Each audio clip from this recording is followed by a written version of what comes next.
लिए लड़ रहा हूँ। राहुल गांधी जिंदाबाद।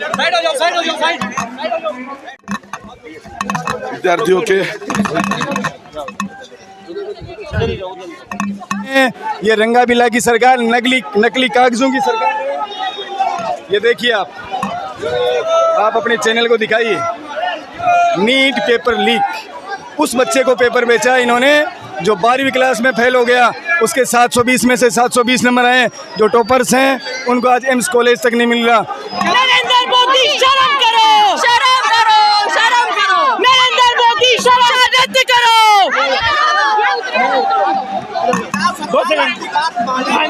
सरकार को हमारी बात माननी पड़ेगी। ये हजारों युवाओं की लड़ाई है, ये हजारों युवाओं के भविष्य का सवाल है। इन लोगों ने 40-40 लाख रुपए एक एक बच्चे से लिए हैं। क्या चाहती है ये सरकार? क्या ये अमीरों की सरकार है?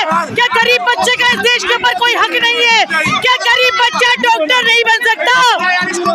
तो मैं वही तो बोल रहा हूँ, करने दो, तुम उतरने दे रहे हो। ये सोची समझी साजिश थी। धर्मेंद्र प्रधान को तुरंत रिजाइन देना चाहिए। बातें मानने वाली है सरकार का, पता नहीं मानेगा नहीं मानेगा, मनवा के छोड़ेंगे। मगर सरकार से हम अपने जो मुद्दे हैं, जो युवाओं का मुद्दा है, जो बेरोजगारी का मुद्दा है, जो सबसे बड़ा पेपर लीक का मुद्दा है, जिसके लिए आज हम संघर्ष कर रहे हैं सड़कों पे, नरेंद्र मोदी की सरकार को हम जो है घुटने झुका के छोड़ेंगे।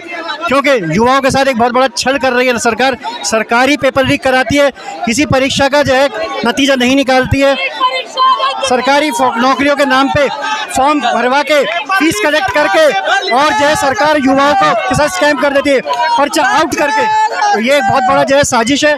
इस साजिश के खिलाफ राहुल गांधी की अगुवाई में इंडियन यूथ कांग्रेस जो है अपनी मांगे मनवा के छोड़ेगी और जो युवाओं को नीट का जैसा स्कैम भविष्य में ना हो, ये व्यापम जैसा स्कैम ना हो, ये नीट जैसा स्कैम फर्दर ना हो, इसके लिए हम संघर्ष करते रहेंगे, ये लड़ाई लड़ते रहेंगे। नरेंद्र मोदी को इसका एहसास करा के छोड़ेंगे और इसकी सरकार को धक्के दे के निकालने का काम करेंगे।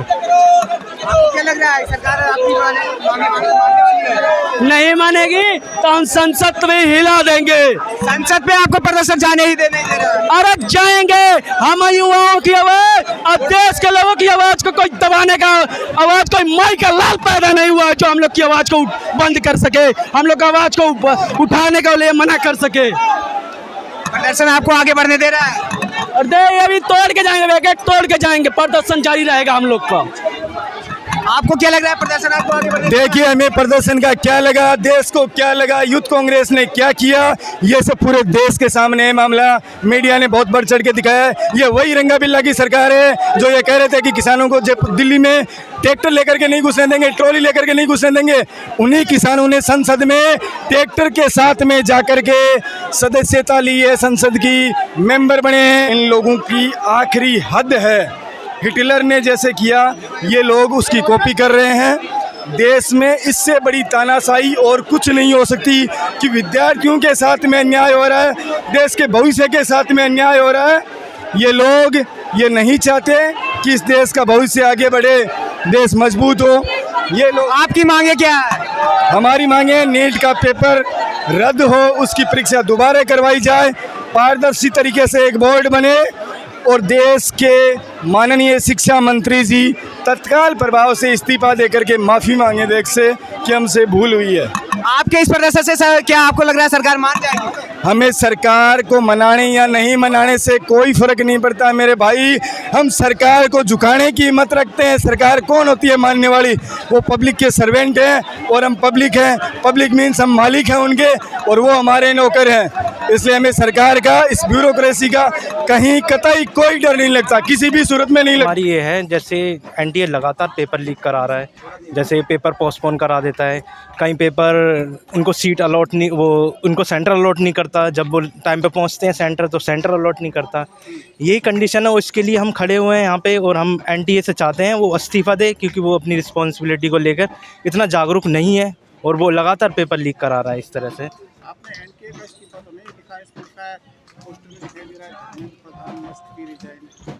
हाँ, वो भी एक पॉइंट ऑफ व्यू हो सकता है। जैसे हम धर्मेंद्र प्रधान हमारे वो एजुकेशन मिनिस्टर हैं और उनके अंडर अगर प्राइवेट एजेंसी को ऐसे दिया जाता है किसी भी तरह के वर्क को जो अनरिस्पॉन्सिबल है, उसको लेकर स्टूडेंट को केयरलेस हो रखा है एक तरह से, उसको इस्तीफ़ा ही देना, एनटीए को ही इस्तीफ़ा देना चाहिए एक तरह से। और जो मेन बॉडी तो वो एक तरह से वही धर्मेंद्र प्रधान है जो उनका अंडर आता है ये, और वही तो एजुकेशन मिनिस्टर हैं जो इन चीज़ों को एनटीए को देखेंगे। आपकी नज़र में गलती किसकी है? गलती तो वैसे तो एनटीए की सबसे बड़ी गलती मानी जाती है, क्योंकि उसने पेपर लीक कराया क्यों? इसमें 24,000 स्टूडेंट एग्ज़ाम देते हैं पेपर, एनटीए की गलती है, फिर आप धर्मेंद्र प्रधान से रिजाइन मांगते हैं। क्योंकि एजुकेशन मिनिस्टर पे भी वो एक तरह से असर पड़ता है। जिस तरह से एजुकेशन व्यवस्था रहेगी, ये एक पॉइंट है, एक संस्था है, उसके एजुकेशन के अंदर ही आती है।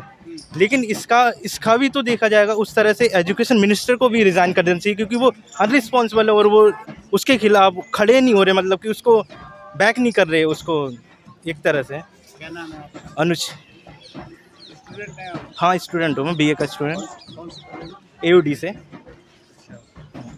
वो बाकी जो छात्र हैं ये बहुत कौन से यूनिवर्सिटी से हैं? ये जेएनयू से हैं, कुछ स्टूडेंट ड्यू से हैं, कुछ जेएनयू से हैं, कुछ एयूडी से हैं, ये सारे यूनिवर्सिटी। ये देखिए इस कार्यकर्ता के साथ लाठीचार्ज किया, उसके बाद में इसको